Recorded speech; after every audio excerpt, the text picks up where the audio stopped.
ታዲያ ለምን በንግግር ለመፍታት ነው? ልታዳምጠኝም ሆነ ልታምነኝ አልቻለችም። ከዕለት ዕለት ፍቅራችን እየቀነሰ መጣ። ይሄው ዛሬ ራሱ ከሷ ጋር ተጣልተን ነው እዚህ የመጣሁት።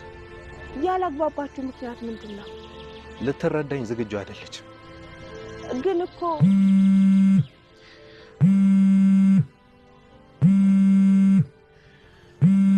እሷ ነች። አንሳና አውራታ። ታያት እባክሽ። እንዴ ለምን? ይልቅ አሁን እሱን ታየውና አንድ ሙዚቃ ዝፈኝ። ከዛ በፊት አንድ ነገር ልንገር። ሴት ልጅ ጎጆ ሰርቶ የሚያሳያትን ወንድ ትፈልጋለች። እንዴት? ያው እኛ ሴቶች አብሮን ካለ ከፍቅር አጋራችን ጋር በትዳር መጣመር ስለምንፈልግ ከዛ በመነሳት ነው እንደዚህ ያልኩ።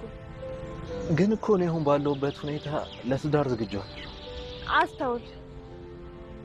ባንተ እድሜ ያለች ሴት ማረፊያዋን እንደምትፈልግ ወፍ ማለት ናት። ጥሩ ዛፍ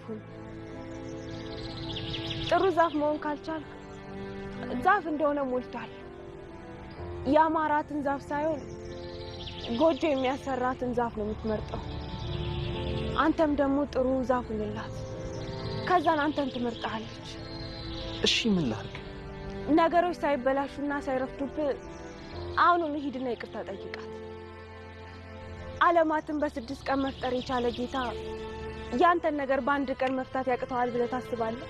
ወደ ፈጣሪ ተንበርክከ የጎደለህን ነገር ጠይቀው። እሱ የጎደለብህን ነገር ይሞላልሃል። በእውነት በጣም ነው የማመሰግነው። ከትልቅ የጥፋት መንገድ ነው የምልሽ። አንድም ቀን በዚህ መንገድ አስተውየው አላውቅም።